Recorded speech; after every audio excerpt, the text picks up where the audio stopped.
नहीं, पहली खबर पहली बहस में आपका स्वागत है। भारतीय जनता पार्टी और कांग्रेस 2023 की तैयारी में लगी है, अपनी जमीन तैयार कर रही है। दोनों ही दल जमीन पर जोर लगाते दिख रहे हैं। दोनों ही दलों के अपने अपने दावे भी है, लेकिन बात होगी महाकौशल की, बात होगी रीवा की, रेवांचल की। आखिर यहां क्या गणित है, तो चलिए देखते हैं ये खास खबर, उसके बाद इस पर चर्चा करेंगे। सुन लीजिए। जबलपुर में ग्राउंड पर बीजेपी और कांग्रेस दोनों जोर आजमाइश करती दिख रही हैं। दोनों दल सीधे तौर पर जनता दरबार में पहुंचने लगे हैं। एक तरफ कांग्रेस का घर घर चलो अभियान सड़कों पर है, तो वहीं बीजेपी का बूथ विस्तार जोरों पर है। कांग्रेस बीजेपी सरकार की नाकामी जनता के बीच अपने अभियान घर चलो के जरिए गिना रही है। कांग्रेस दावा कर रही है कि वो 28 फरवरी तक 80% तक घरों में दस्तक दे चुकी होगी। कांग्रेस अपने बूथ और मंगलम सेक्टर्स पर भी काम कर रही है। इनका मतलब है 2 लाख घरों में से 1,60,000 घर के लोगों से वो मुलाकात कर चुके हैं। कितना बड़ा झूठ बोलती है भारतीय जनता पार्टी। जिस तरीके से कांग्रेस काम कर रही है 80% से लेकर 90% तक 28 फरवरी तक तो कांग्रेस पार्टी पहुंचेगी एक एक घर पे, एक एक दुकान में, एक एक व्यवसायी के पास और सबके पास। वैसे बीजेपी पहले से ही बूथों पर फोकस है। बीजेपी बूथ विस्तारक योजना के जरिए बूथों की सियासी किलेबंदी कर रही है।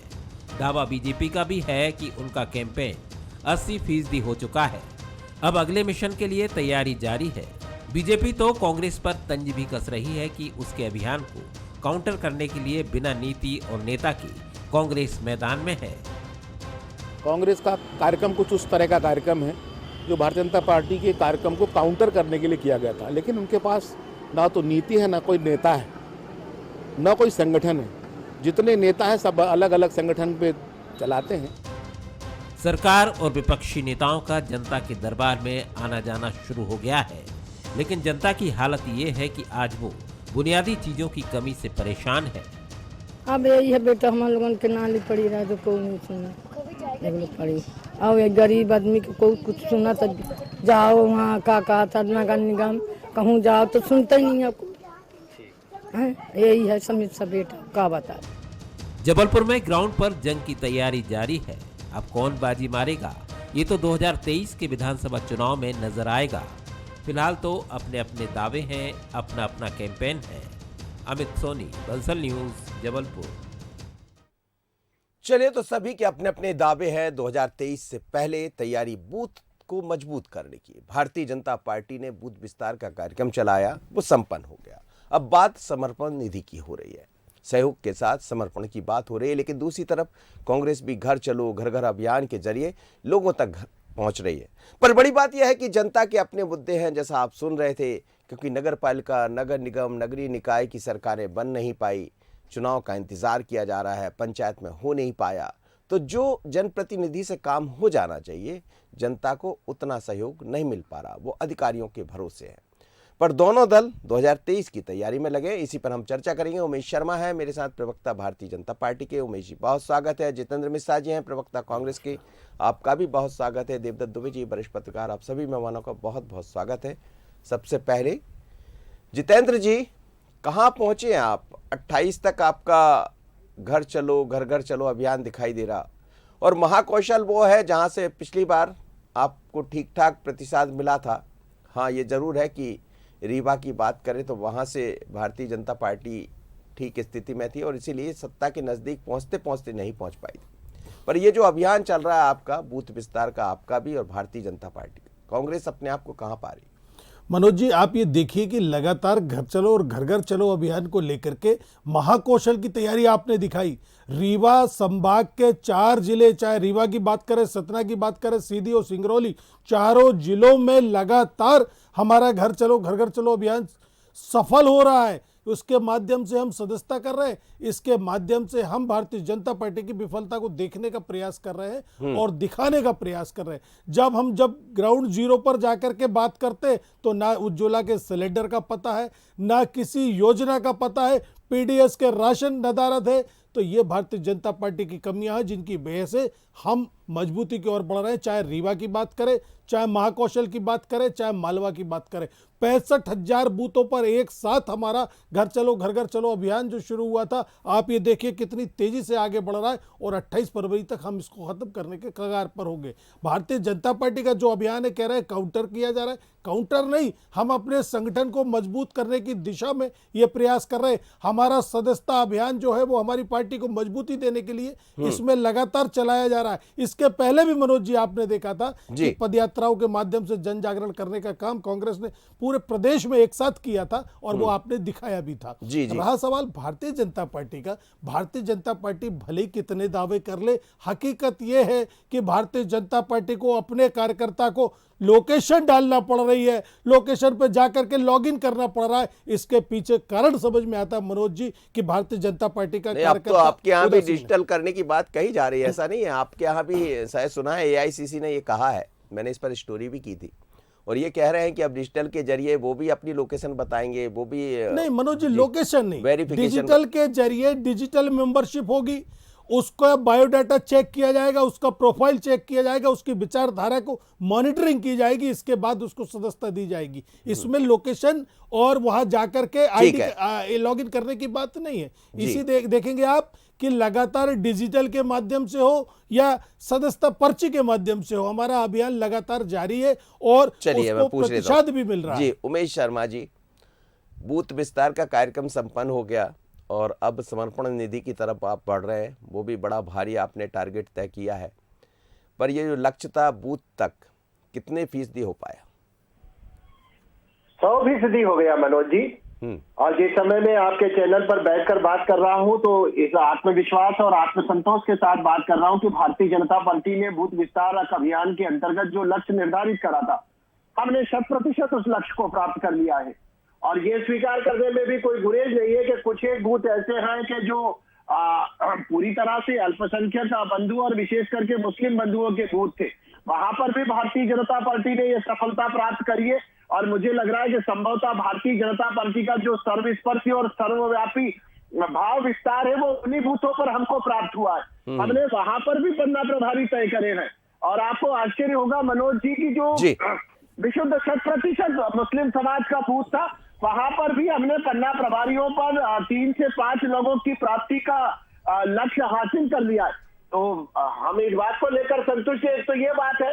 और जो हमारी बाकी का हमको 65,000 बूथों पर काम करना था, 2 स्तरों पर हमने कार्यकर्ता संग्रहण का काम तय करा था कि कम से कम 20 लोगों की बूथ समिति बनाएंगे और अधिकतम जो अनुकूलता हो जाएगी।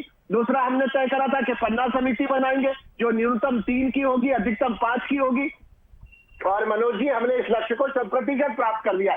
कोई एक ऐसा बूथ हमारे पास नहीं है जहां हमारे पास पन्ना समिति नहीं है। और आपको जानकर संभवतः अच्छा भी लगेगा मनोज जी कि हमारे पास कुछ बूथ इकाइयां तो ऐसी है जिनकी संख्या लगभग 22 से 23,000 बूथ ऐसे हैं कि जो हमने प्रारंभिक लक्ष्य 20 का तय करा था, हमने 80 और 100 की संख्या की बूथ समितियां बनाई है। मैं अपना अनुभव बताता हूँ, जिस बूथ पर मैं काम करता हूँ, जिस बूथ में मैं निवास करता हूँ, जहाँ का मैं पन्ना प्रभारी हूँ, वहां की आपको जानकर संभवतः आश्चर्य भी होगा कि हमने 122 कार्यकर्ताओं की बूथ समिति बनाई है। तो एक तो ये विषय नहीं, उमेश शर्मा जी जहाँ होंगे वहां तो ये उम्मीद की जा सकती है, सब जगह तो नहीं, सभी कार्यकर्ता होते हैं। जितेंद्र जी भी उसी श्रेणी के कार्यकर्ता है। जो समर्पित कार्यकर्ता होता है वो उसी भाव के साथ काम करता है। अब जो जितेंद्र जी भाई साहब ने एक विषय कहा था कि काउंटर, हम काउंटर और इनकाउंटर दोनों में भरोसा नहीं करते हैं। हमारा लक्ष्य ये है कि हम अपनी लकीर को बड़ा करने में विश्वास करते हैं। हम कतई भी इस बात की प्रार्थना नहीं करते हैं कि कांग्रेस पार्टी का जो घर घर चलो अभियान चला जा रहा है उसमें कोई कमी रह जाए। हम तो परमेश्वर से प्रार्थना करते हैं और कांग्रेस के मित्रों से आग्रह करते हैं कि आप अपनी पूरी शक्ति के साथ इस अभियान में जुटिए। अच्छा नहीं लगता ये एक तरफा मैदान में हमको खेलना। हम भी चाहते हैं कि हमारा जो विपक्ष जरा सा मजबूत हो, उसकी मांसपेशियां, उसके स्नायु जरा 2-2 हाथ जब लोकतंत्र में वैचारिक रूप से करे जाए तो हम तो चाहते हैं कि एक सशक्त विपक्ष होना चाहिए। और कहीं हमारे सहयोग की आवश्यकता लगती है जितेंद्र जी, कहीं कोई ऐसा बूथ होगा जहां कांग्रेस पार्टी की श्री गणेश नहीं हो पा रहा है और नींबू मिर्ची लटकाने में तकलीफ आ रही है या दुकान किसी बूथ पर मंगल है। जितेंद्र जी आ रहा हूँ मैं, लेकिन वो नींबू मिर्ची लटक गया, जरा समझ लेता हूँ, एक मिनट का टाइम दे। जी चाहते हैं मनोज जी, आखिरी बात हम चाहते हैं। इतना बढ़िया। आप देखिए जितेंद्र जी, एक सकारात्मक विपक्ष कितना मिले। सकारात्मक बात हो रही है, देखिए देखिए, बस ये है कि आपको नींबू मिर्ची भी दे दिए उन्होंने। देखिए उनके सहयोग करने के लिए जो उन्होंने आग्रह किया है उसके लिए मैं उन्हें धन्यवाद देता हूं। साथ ही ये बताना चाहता हूं कि हमें आपके सहयोग की आवश्यकता नहीं पड़ेगी। मध्य प्रदेश में हमने समय समय पर अपने आप को सिद्ध किया है। जितने उपचुनाव हुए अभी 4, उसमें आपने देखा कि 3 लाख की जीत को हमने 70,000 पे ला करके खड़ा कर दिया आपकी। ये हमारी सफलता है, इसमें कोई नींबू मिर्ची का काम नहीं है। इसमें हमने आपका सहयोग नहीं लिया। रैगांव सीट पर हमने आपकी सरकार में आपको पराजित किया है। वो हमारे कार्यकर्ता की ताकत और जनता से मिल रहे अपार स्नेह के कारण हुआ है। पृथ्वीपुर में आपको कैंडिडेट नहीं मिला उमेश जी, उसके पीछे ये है कि आप बड़ी लकीर करने का प्रयास नहीं कर रहे हो अपनी, आप दूसरों की लकीर को छोटा करने का प्रयास कर रहे हो। जोवट में क्या हुआ, आपके पास कार्यकर्ता नहीं था। आने वाले समय में चर्चा को आगे बढ़ाऊंगा। देवदत्त द्विवेदी से एक परेशानी होगी। जी देवदत्त जी, ये तो समझ आ रहा है कि दोनों दल, हम इस पर कई बार पहले ही बात की है, लेकिन होती रहेगी। और ये अच्छा लगता है कि जब 2023 से पहले दोनों दलों की बात कर रहे हैं, एक दल की बात नहीं कर रहे हैं। दोनों अपने अपने तरह से फील्ड में है, जमीन पर है। और जो भी जनप्रतिनिधि होता है, जो नेता होता है, उसको जमीन पर होना ही चाहिए। बिल्कुल मनोज जी, आप हम लगातार चर्चा कर रहे हैं। पिछले 2 दशक में 2023 का चुनाव बड़ा रोमांचक होगा, क्योंकि 2018 के परिणाम से ही एक उत्प्रेरित है, एक तरह से उत्प्रेरक का कार्य 2018 का परिणाम कर रहा है। उस समय बीजेपी कांग्रेस उत्तर प्रदेश की बात करती थी, आज नहीं कर रही। और कांग्रेस को भी थोड़ा सा आत्मबल आ गया कि हम 18 में आ सकते तो 23 में भी आ सकते। लेकिन भाजपा ओवर कॉन्फिडेंस में थी 2018 में, तो उसका ओवर कॉन्फिडेंस खत्म है। अब वो बहुत जंगी तैयारी कर रही है और कांग्रेस के जो मंसूबे हैं या जो उत्साह है वो 18 के परिणाम से, उसको लेकर भाजपा जिस तरीके से सतर्क है, उसने बूथ विस्तारक अभियान जो चलाया उससे एक तरह से जमावट की है। वो कांग्रेस का जो आत्मबल बढ़ा हुआ है, इससे लगता है कि 2023 बहुत अलग तरीके से होगा। और चुनाव तो मनोज जी, आप जैसी बहुत कम पत्रकारों ने कि चुनाव तो कितने मोड़ लेता है। अभी तो 2 साल है, पहली बार ऐसा हो रहा है कि 2 साल पहले से 1.5 साल पहले से बूथ स्तर की तैयारियां दोनों दल कर रहे हैं। लेकिन प्रत्याशियों की घोषणा और जब सभाएं होती और अंतिम जो जमावट, अंतिम दिन चुनाव जीता जाता है, कई बार उलटफेर होती है, हमने आपने देखा है। तो दोनों दल जिस तरीके से तैयारी कर रहे हैं, तो हम पत्रकारों के लिए बड़ा जोरदार चुनाव रहेगा देखने के लिए, समझने के लिए। और आज आप जिन इलाकों की बात कर रहे हैं, बिंद और खासकर महाकौशल, वो दोनों दलों के लिए अलग अलग तरह से बेहद महत्व है। बिंद में बीजेपी ने पहली बार बहुत ज्यादा सफलता अर्जित की और कांग्रेस वहां डाउन की। लेकिन जिस तरह से नेता प्रतिपक्ष वहां घर वापसी का अभियान चला रहे हैं, वहां पे नारायण त्रिपाठी से भी उनके संबंध ठीक होते जा रहे हैं, तो कांग्रेस वहां भी जमावट कर रही है। महाकौशल कमलनाथ का इलाका माना जाता है, छिंदवाड़ा से लेकर जबलपुर, ये सब पिछली बार भी कांग्रेस ने वहां अच्छी सुनी। और बीजेपी यहाँ पर बहुत ज्यादा जमावट इसलिए भी कर रही है कि इन दोनों इलाकों में कांग्रेस की जो मेहनत देखी जा रही है, तो मुझे लगता है कि 2023 दोनों दलों के लिए एक तरह से अपने अस्तित्व का भान कराने। बिल्कुल आप सही कह रहे हैं, अस्तित्व का भान भी कराएगा। और वो अस्तित्व कैसे होगा, कैसे आगे बढ़ेगा, कैसे बचेगा, उस पर भी दोनों दल लगे हुए। जी उमेश शर्मा जी कुछ कह रहे थे जाने से पहले, जितेंद्र जी, उसका जवाब भी दीजिएगा। और ये हमने देखा कि पहले आपने जो सदस्य बनाए वो मिस्ड कॉल के जरिए बनाए। आपने कहा कि आप अपने बूथ की बात कर रहे थे और 100% आपका दावा है, कुछ बूथों को छोड़ दिया जाए, कि हम जो चाह रहे थे उस सफलता तक पहुंचे हैं। लेकिन क्या इससे जो मिस्ड कॉल हुए थे वो भी अब ठीक हो गया? मनोज जी, आप एक बात समझ लीजिए जी। भारतीय जनता पार्टी संगठन की कार्य पद्धति ऐसी है कि हमारे यहाँ अगर कोई बैठक निर्धारित होती है ना, तो बैठक निर्धारण के साथ ये भी तय हो जाता है कि पदवेश किस जगह उतार के रखी जाएगी, और ये भी तय कर लिया जाता है कि उस पदवेश को क्रमबद्ध क्रमानुसार कौन जमवाएगा। यहाँ तक कि हम विचार योजना करके चलते हैं। अगर हमने मिसकाल बनवाए थे तो आप समझ के चलिए कि हम आगे के 5 वर्ष का एजेंडा लेकर चल रहे थे। हमको एक समय, हम जब से ना चवन्नी के सदस्य बनाया करते थे, हमारी पर्ची हुआ करती थी जिसमें पंचनिष्ठाएं छपी होती थी, उसी 25 पैसे का मैं भी बना हुआ सदस्य हूँ। हम शनि शनि आगे बढ़ते हैं। हमारे यहाँ हर एक चीज की एक योजना तय होती है, और हम ये जो योजना बनाते हैं ये कोई आज और कल को दृष्टिगत करके नहीं बताते हैं। भारतीय जनता पार्टी की जो योजनाएं होती है वो दूरंदेशी वाली होती है।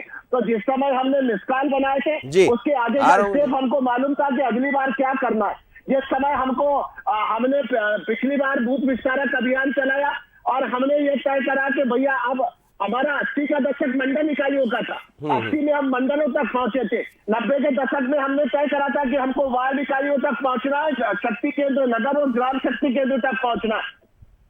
और जो हमारी 20वीं सदी आई थी, हमने तय करा था कि हम बूथ की टोलियां निर्माण करेंगे। और मनोज जी, जब हम 2020 और 21 की बात करते हैं, तब भारतीय जनता पार्टी ने ये लक्ष्य 30 साल पहले तय कर लिया था कि हमको 2021 और 22 में जाकर पन्ना समितियां बनाना है, पेज प्रभारियों का निर्माण करना है। तो हमारे यहाँ ये सारी चीजें मनोज जी 20-25 वर्ष पूर्व तय कर ली जाती है और चरणबद्ध तरीके से उमेश जी, लेकिन महाकौशल और रेवांचल की बात हम करें, वहां पर कुछ ज्यादा नजर है भारतीय कांग्रेस की। और आप देखिए महाकौशल की ही तस्वीरें हम आपको दिखा रहे हैं, वैसे तो मध्य प्रदेश से ही तस्वीरें ऐसी आ रही, और महाकौशल वही है जहां से कमलनाथ भी आते हैं। मनोज जी, स्वाभाविक है, कांग्रेस पार्टी कोई छोटा मोटा राजनीतिक दल तो है नहीं।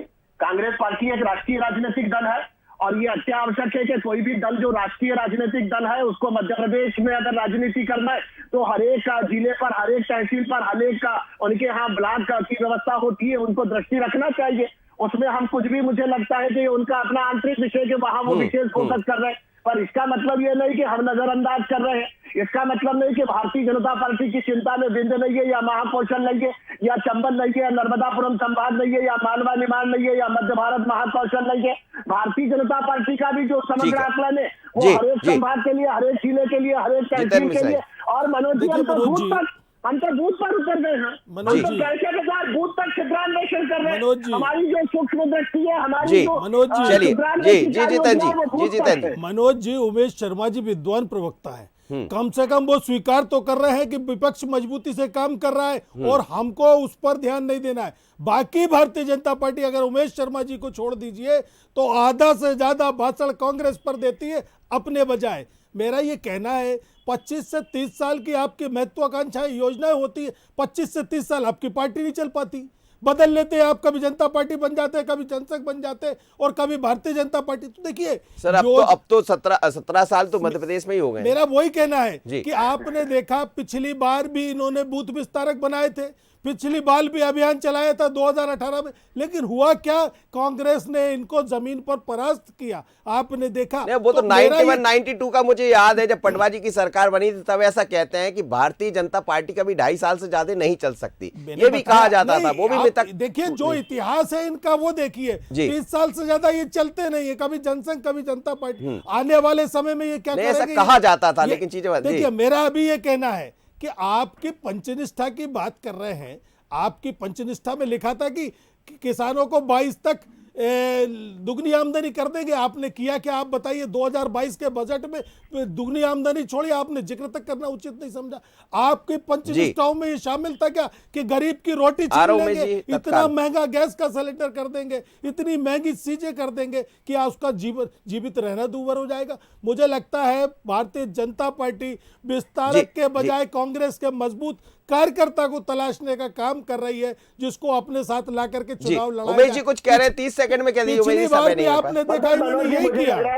जितेंद्र जी संभवतः भारतीय जनता पार्टी के इतिहास को विकृत संदर्भों में प्रस्तुत कर रहे हैं। आपकी डिबेट का विषय नहीं, कभी और बैठेंगे तो जनता पार्टी और भारतीय जनता पार्टी के बारे में मैं व्यक्तिगत रूप को भी उनको सारी जानकारी उपलब्ध कराऊंगा। उमेश जी, जब भी मैं सवाल करता हूं आप उसको टाल जाते हैं। मैं जब भी सवाल करता हूं ये सवाल आपको अखर जाता है और आप इससे भागने का प्रयास करते हैं। उमेश जी, आपको बताना पड़ेगा कि जनसंघ किन कारणों से जनता पार्टी बनी, जनता पार्टी किन कारणों से भारतीय जनता पार्टी बनी, और आगे समय में आने वाले में आप कौन से दल का निर्माण नाम बदल करके करेंगे।